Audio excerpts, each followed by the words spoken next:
Hello everyone, I am Ravi Jain. आज हम linear programming का पार्ट 3 देखेंगे। हमने जो भी कंसेप्ट अब तक देखे उसका यूज करते हुए हम एक एग्जांपल सोल्व करेंगे हमारी बुक का। तो हम एग्जांपल लेते हैं डायरेक्टली।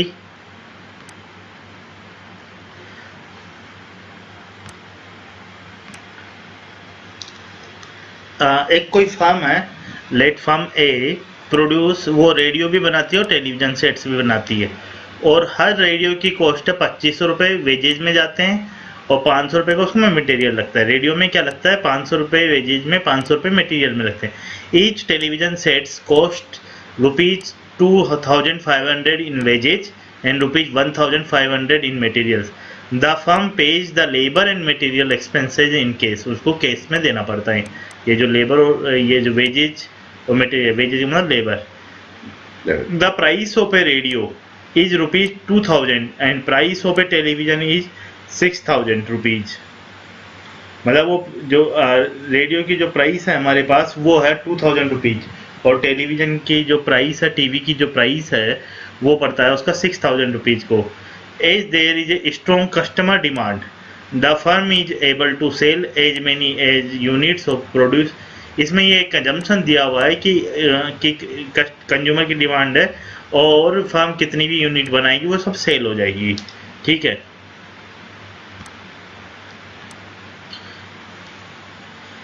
और इसमें एक चीज और है कि firm also gives 1 period credit to consumers. और इसके बाद the firm has 10 hours of machine time and 4 hours of assembly time per day. मतलब फर्म के पास टोटल 10 मशीन के लिए 10 आवर्स हैं और 4 आवर्स है असेंबली के लिए। ये चीज़ें जो हमारी प्रॉब्लम के लिए क्या बन जाएंगी, कंस्ट्रेंट्स है ना, ये कि हमारे पास मशीन टाइम कितना है 10 आवर, ये भी क्या है, कंस्ट्रेंट हो जाएगा। और टीवी के लिए 3 घंटे चाहिए, मशीन के 1 आवर असेंबली टाइम चाहिए, वो रेडियो के लिए। और the production of television requires 1 hour machine time and 1 hour of assembly time. The firm has rupees 12,000 as cash balance. तो ये जो हमारी 12,000 रुपीज है ये हमारा कैश बैलेंस है। तो ये हमारे क्या हो गई, ये भी एक कंस्ट्रेंट हो गया। Now given the financial and capacity constraints, how many radios and television firm should produce in period 1। मतलब एक हमारे फाइनेंशियल पीरियड में कितने बनाने चाहिए टू मैक्सिमाइज प्रॉफिट। मतलब पर डे आपको कितने बनाने हैं ताकि इसका जो प्रॉफिट है वो मैक्सिमाइज हो।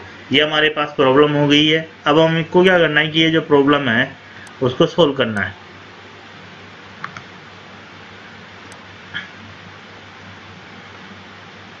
तो जो ये हमारी प्रॉब्लम है इसको जब हम सोल्व करते हैं तो सबसे पहले हमारा जो सॉल्यूशन है उसमें हमारी जो सबसे पहली स्टेप होगी वो ये होगी कि हम इसमें ऑब्जेक्टिव फंक्शन आइडेंटिफाई करेंगे।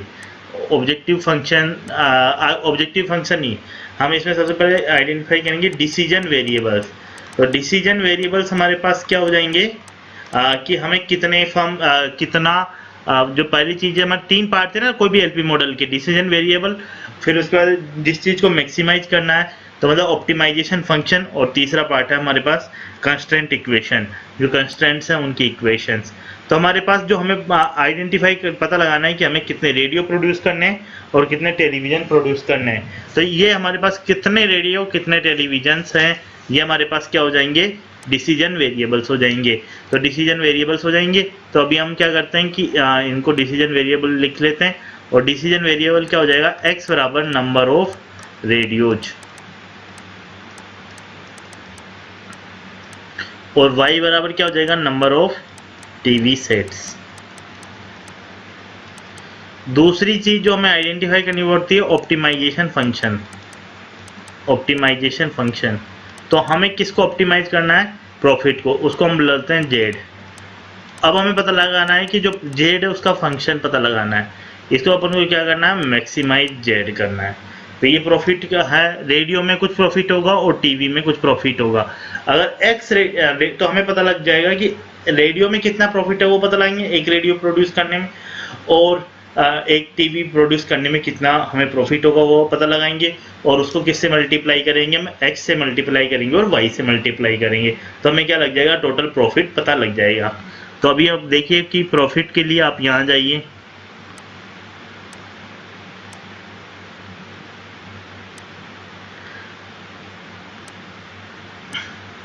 इसमें दिया हुआ है कि आपके पास टीवी की जो कॉस्ट है वो 2500 आ रही है, वेजेज में मशीन मटेरियल भी कितना है, तो टीवी की जो रेडियो की कॉस्ट कितनी होगी, रेडियो की कॉस्ट होगी 1000 रुपीज़, 500 वेजेज में 500 मटेरियल में रेडियो की कॉस्ट। और यहाँ पर जो टीवी की कॉस्ट है वो कितनी हो रही है, 2500 प्लस 1500, मतलब क्या हो रही है 4000 रुपीज़ की कॉस्ट हो रही है।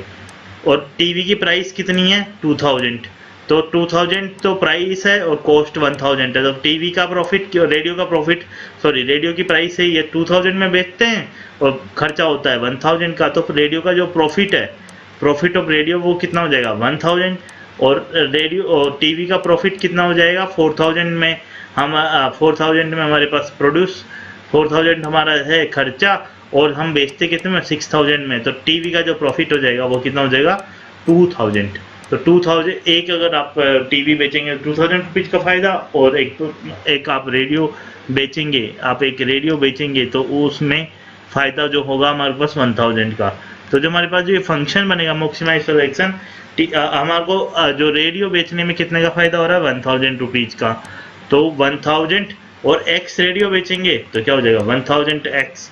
ऐसे ही टीवी बेचने में कितने का फ़ायदा हो रहा है 2000 का, 2000 वाई, तो ये हो गया x प्लस 2y हमारा फंक्शन हो गया, इसको हम 1000 से मल्टीप्लाई कर देते हैं। ये हमारे पास क्या हो गया ऑप्टिमाइजेशन फंक्शंस हो गया। तीसरा जो है हमारा इसी में आगे हमारे पास रहेगा कंस्ट्रेंट्स। तो हमारे पास यहाँ पर कंस्ट्रेंट आ जाएंगे,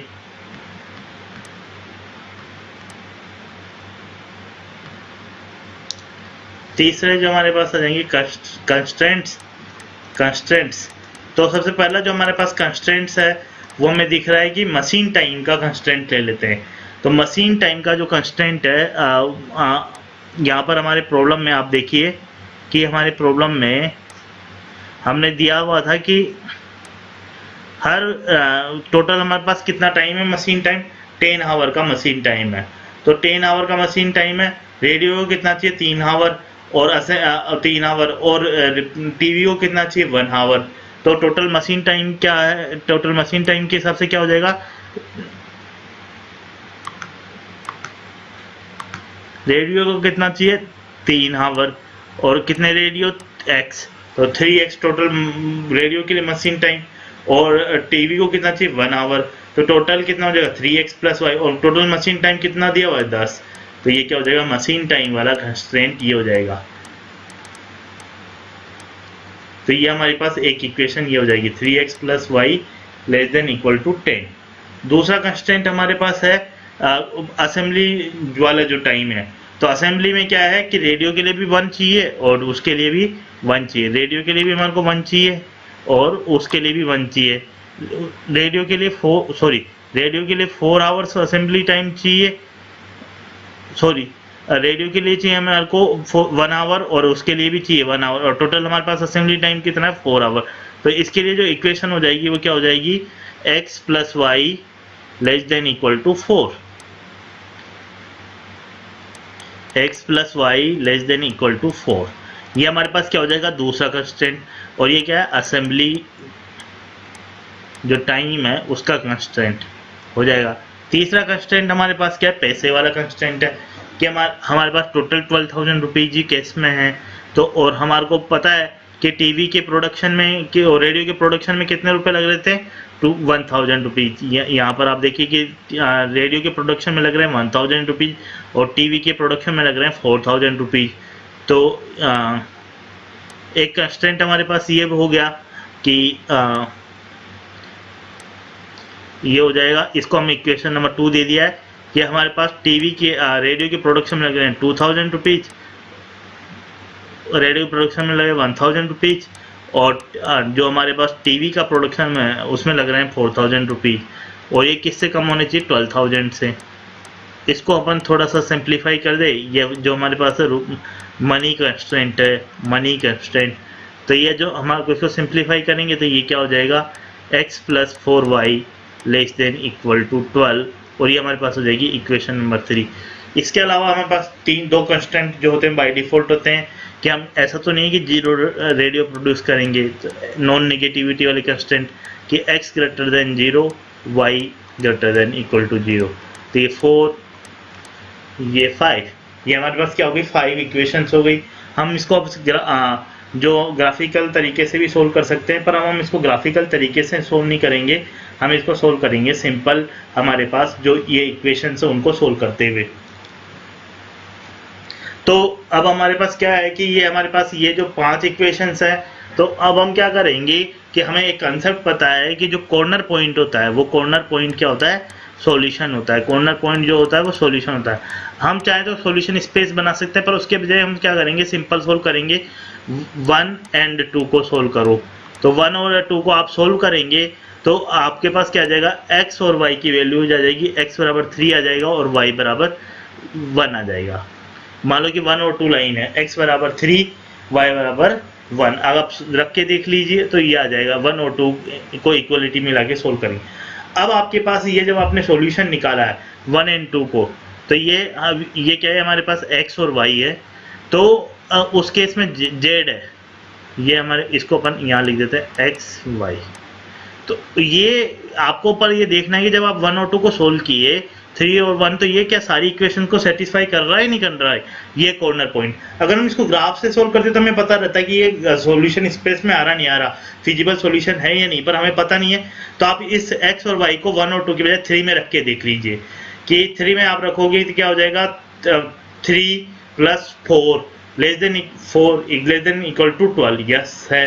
तो हमारा ये सॉल्यूशन स्पेस में आ रहा है। और z हमारे पास क्या था, z हमारे पास था x + 2y × 1000। तो 1000 को आप रहने दीजिए, अभी केवल हमें x + 2y को मैक्सिमाइज करना है। तो इसमें z में x बराबर 3 रखिए और y बराबर 2 रखिए। तो x बराबर 3, y बराबर 2, तो z बराबर क्या आ जाएगा, 5। ऐसे हम सोल्व करेंगे 1 एंड 3 को। तो 1 एंड 3 को ये आप लोग सोल्व कर लीजिए, तो ये आ जाएगा 28/11 और 26/11। अब पर ये देख लीजिए कि 1 और 3 को आपने सोल्व किया, तो 2 में भी रख के देख लीजिए कि ये सेटिस्फाई कर रहा है या नहीं कर रहा।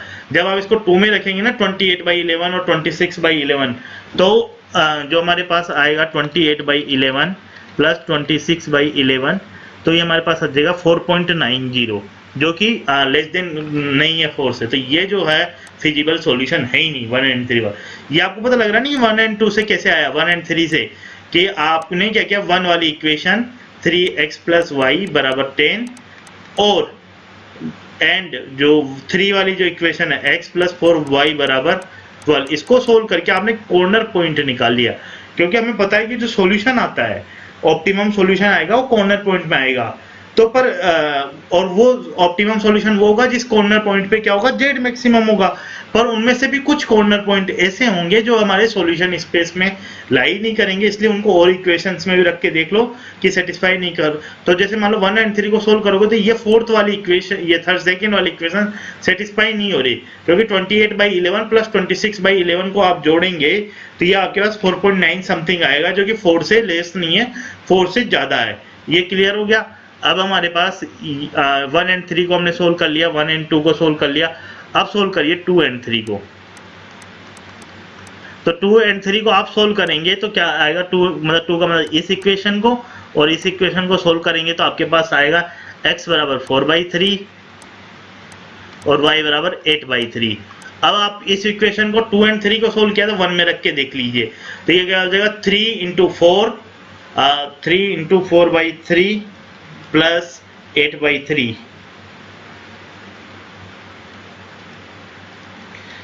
तो ये आ जाएगा 6.66। तो ये क्या है कि लेस देन 10 है तो कोई प्रॉब्लम नहीं है, मतलब लेस देन 10 है तो कोई प्रॉब्लम नहीं है। 3 × 4/3 + 8/3, तो ये आपके पास क्या है, लेस देन 10 है तो कोई प्रॉब्लम नहीं है। अब आप क्या करिए, तो ये सही है, मतलब ये फिजिबल है। तो इसमें z निकालिए, तो z बराबर क्या आएगा, अगर इसमें रखेंगे तो x + 2y मतलब 4/3 + 2 × 8/3, 4/3 + 2 × 8/3, 4/3 + 2 × 8/3। तो ये आ जाएगा आपके पास 6.67 के करीब आ जाएगा।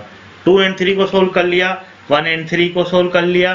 अब आपके पास ये जो है इसके अलावा 1 एंड 4 भी लेना पड़ेगा, तो इसको अपन यहाँ से, इसके बाद ये जो चीज़ है उसके बाद अपन यहाँ आ रहे हैं। अब हम क्या कर रहे हैं, 1 एंड 4 को सोल्व कर रहे हैं। 1 एंड 4 को सोल्व कर रहे हैं तो 1 में क्या रखो आप, ये जो वाली 1 है इसमें क्या रखो, x बराबर 0 रखो, तो y बराबर क्या आ जाएगा 10।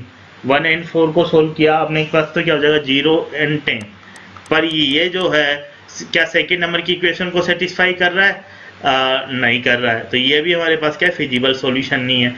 फिर अब आप करिए 1 एंड 5 को, तो 1 एंड 5 में क्या हो जाएगा, 1 में आप क्या रखोगे, x बराबर क्या रखोगे, x बराबर आप रखोगे यहाँ पर वो y बराबर क्या रखोगे 0, तो x बराबर क्या हो जाएगा 10/3, तो ये हो जाएगा 10/3, 0। तो ये क्या फर्स्ट इक्वेशन को सेकंड इक्वेशन को सेटिस्फाई कर रहा है? यस कर रहा है।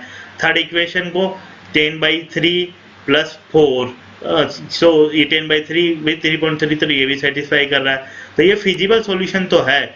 अब z बराबर निकाल लो, तो z बराबर रखने के लिए क्या हो जाएगा 10/3, तो z बराबर क्या हो जाएगा 3.33। तो अभी तक जो हमारे z आए हैं वो सबसे ज़्यादा 6.67 से आया है, तो 6.7 से तो कम ही है, तो ये भी सॉल्यूशन नहीं हो सकता, ये भी मतलब ऑप्टिमम सॉल्यूशन नहीं हो सकता। मतलब 6.67 से ज़्यादा आएगा वही होगा, नहीं तो 6.67 होगा। फिर उसके बाद 2 एंड 4 करिए।